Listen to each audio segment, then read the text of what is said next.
ഉദ്ധരിക്കൂ.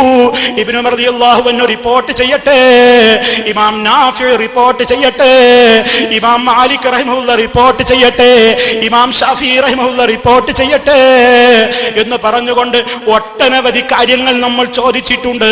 ഒരക്ഷരം അതിനെ സംബന്ധിച്ച് പലതിനും പറയുന്നില്ല.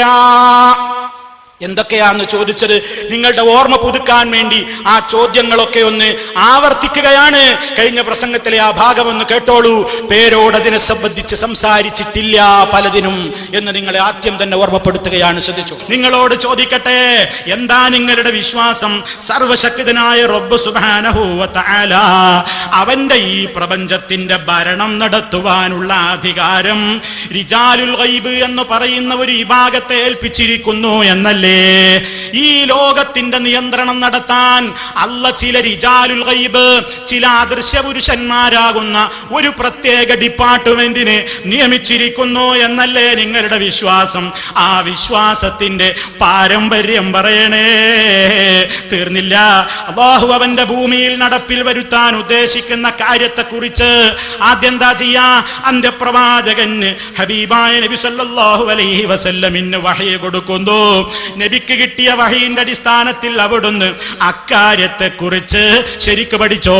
നബിക്ക് ഒരു കാര്യത്തെക്കുറിച്ച് വഹി കിട്ടിയാൽ അത് ഖിളിർ നബി അലൈഹിസ്സലാമിന് കൈമാറുന്നു. ഖിളിർ നബി അതാ ഇവിടെ അല്ല നിശ്ചയിച്ച ഡിപ്പാർട്ട്മെന്റിന്റെ തലവനായ ഖുതുബുൽ അഖ്താബിന് കൈമാറുന്നു. ഖുതുബിൽ നിന്ന് താഴേക്കടയിലേക്ക് കിട്ടുന്നു, ഔതാദുകൾക്ക് കിട്ടുന്നു, അബ്ദാലുകൾക്ക് കിട്ടുന്നു.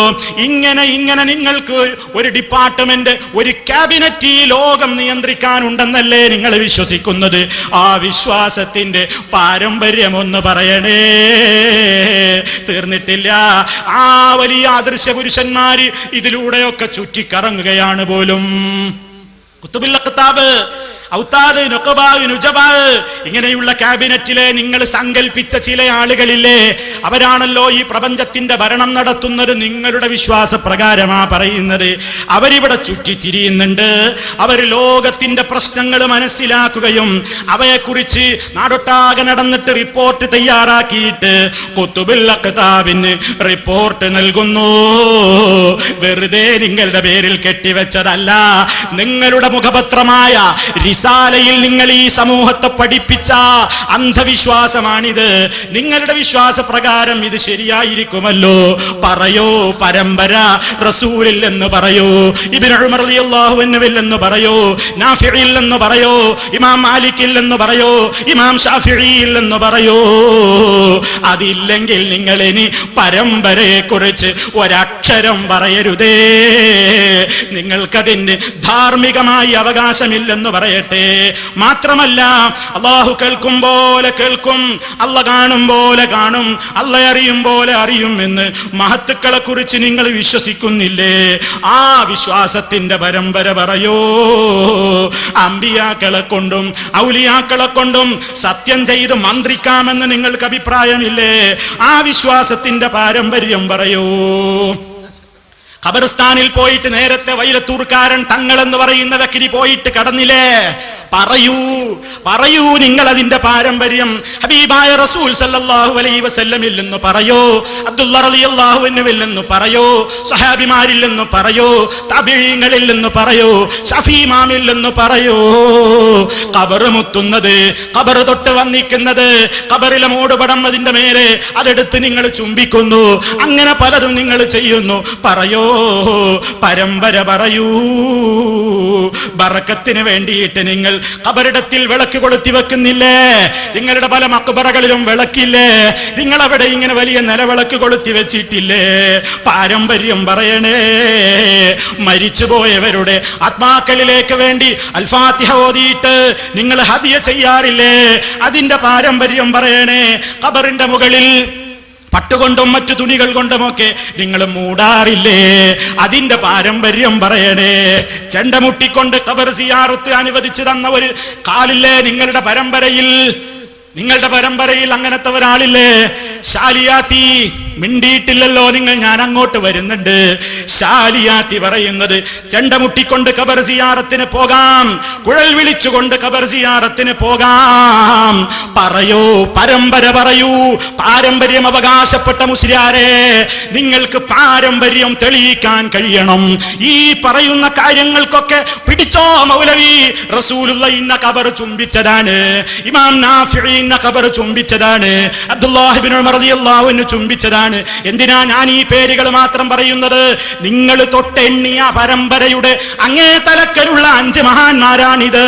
ആ മഹാന്മാരുടെ പേരിൽ കൂടി നിങ്ങൾ ഇന്ന് ചെയ്യുന്ന സർവവൃത്തികേടുകളും കെട്ടിവെക്കാൻ അവരോട് മഹബ്ബത്തുള്ള മുജാഹിദുകൾ സമ്മതിക്കൂല കേട്ടോ. സമ്മതിക്കണമെങ്കിൽ നിങ്ങളത് തെളിയിച്ചു തരണം. വളരെ വിനയത്തോടെ ആവശ്യപ്പെടുകയാണ്. ഇനിയോ ഒരു ചാണിലധികം ഖബർ കെട്ടി ഉയർത്തുന്നതിന്റെ പാരമ്പര്യം പറയണം. മഴ ലഭിക്കാൻ വേണ്ടി മഖാമിലെ കൊടിയും പിടിച്ച് മുട്ടും വിളിയുമായി നടക്കുന്നതിന്റെ പാരമ്പര്യം പറയണം. ഖബറാളികളുടെ ഖബറിന്റെ പുറത്ത് പേരും മറ്റും മീസാൻ കല്ലിന്മേൽ എഴുതി വെക്കുന്നതിന്റെ പാരമ്പര്യം പറയണം. റബീഉൽ അവ്വൽ മാസത്തിലും 12-ാം തീയതിയും മതപരമായ പ്രത്യേക ചടങ്ങുകൾ നിങ്ങൾ നടത്തുന്നുണ്ട്. അതിന്റെ പാരമ്പര്യം പറയണേ. ഖബർ സിയാറത്ത് ചെയ്യുന്നവന്റെ ആഗ്രഹം നിറവേറ്റി കൊടുക്കാൻ പലതവണ ഇവിടെ വെച്ചും ചോദിച്ചതാണ്, ഇനിയും ചോദിക്കുകയാണ്. നിങ്ങളുടെ വിശ്വാസം എന്താണ്? ഒരാൾ ഖബർ സിയാറത്തിന് ചെന്നാൽ അയാളുടെ ആഗ്രഹങ്ങൾ നിവർത്തിച്ചു കൊടുക്കാൻ ഖബറിൽ അല്ലാഹു ഒരു മലക്കിനെ ഏർപ്പാട് ചെയ്തിട്ടുണ്ട്.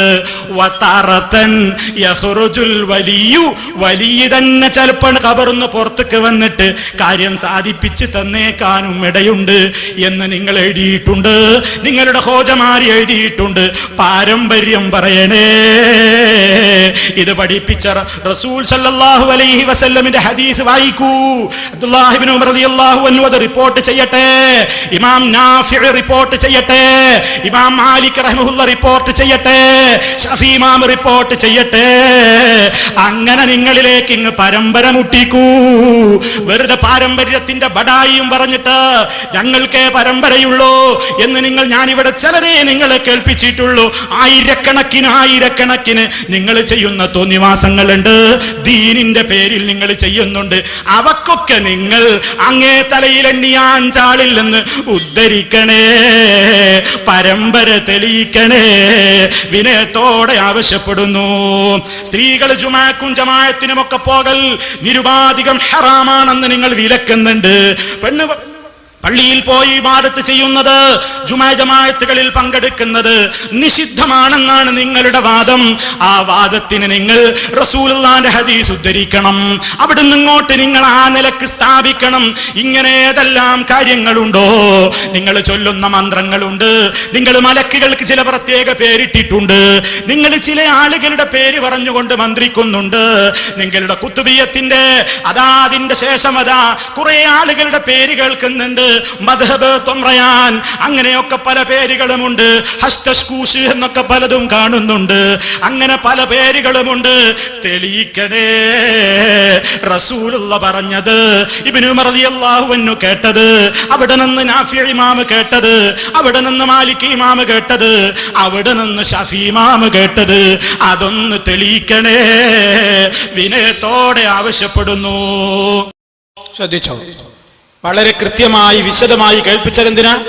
ഇക്കഴിഞ്ഞ നമ്മുടെ പ്രഭാഷണത്തിൽ എന്റെ മാന്യരായ ശ്രോതാക്കൾ ശ്രദ്ധിക്കാൻ വേണ്ടിയാണ്. ഇത്രയും ചോദ്യങ്ങൾ ചോദിച്ചിട്ട് അതിനെ സംബന്ധിച്ച് പ്രമാണങ്ങൾ ഉദ്ധരിച്ചുകൊണ്ട് ആവശ്യപ്പെട്ട പ്രകാരം തെളിവുദ്ധരിച്ചുകൊണ്ട് മറുപടി പറയാൻ പേരോട് മുസ്ലിയാർക്ക് സാധിച്ചിട്ടില്ല. സാധിച്ചോ ഇല്ലേ എന്ന് കഴിഞ്ഞ അയാളുടെ പ്രഭാഷണമൊന്ന് കേട്ടു നോക്കൂ. നിങ്ങളൊന്ന് പരിശോധിച്ചു നോക്കൂ. ഇതിലെണ്ണിയ വിഷയങ്ങളെ സംബന്ധിച്ച് നാം ചോദിച്ച രൂപത്തിലുള്ള പ്രമാണങ്ങൾ ഉദ്ധരിച്ചുകൊണ്ട് മറുപടി പറയാൻ പേരോടിന് സാധിച്ചിട്ടില്ല. അത് പേരോടിന് മാത്രമല്ല, പേരോടിന്റെ ഉസ്താദുമാർക്കും കഴിയൂല. ആ നിലക്ക് ആദർശ പാപ്പരത്വമാണ് അവർക്കിടയിലുള്ളത്. നാം മനസ്സിലാക്കുക. അതല്ല പറയണമെന്നുണ്ടെങ്കിൽ അടുത്ത പ്രസംഗത്തിൽ പറയണം. നിങ്ങൾ പറയാനാവില്ല. എന്തേ ഇവിടെ സംഭവിച്ചത്? പെട്ടുപോയതാണ്.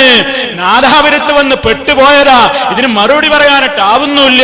വേറെന്തെങ്കിലും പറയും വേണം. അപ്പൊ ആ ദയനീയമായ അവസ്ഥ എന്തേ സംഭവിച്ചത് എന്ന് പേരോട് തന്നെ ഒന്ന് പറയട്ടെ. വേറൊരു സന്ദർഭത്തിൽ പറഞ്ഞതാണെങ്കിലും അതാ മുപ്പര് തന്നെ ഒന്ന് പറയട്ടെ. എന്താ സംഭവിച്ചത് ഇവിടെ? എന്താണ് ഇപ്പൊ ഉത്തരം നൽകാൻ കഴിയാത്തത് എന്ന് മുപ്പരൊന്ന് പറയുന്നതെന്നൊന്ന് ശ്രദ്ധിച്ചു. അല്ലാത്ത പടല് തന്നെ, അല്ലാത്ത പടല് തന്നെ. കണ്ടോ? അതാണ് സംഭവം വളരെ ക്ലിയർ ആണ്. വല്ലാത്ത പടല് തന്നെ പറഞ്ഞിട്ടാ കരയണ്, പിന്നെ ചിരിക്കാണ്. അങ്ങനെയാണ് മൂപ്പര്. ആദ്യം ഒന്ന് കരയാനും പെട്ടെന്ന് ചിരിക്കാനും കഴിവ് വളരെ വളരെ പ്രത്യേകമായ കഴിവുള്ള ആളാണ് എന്ന് ബുൽബുലിലും അതുപോലെ തന്നെ പല മാസികകളിലും എഴുതിയിട്ടുണ്ട് അദ്ദേഹത്തെ സംബന്ധിച്ചിടത്തോളം. ഇനി സഹോദരന്മാരെ, നമ്മൾ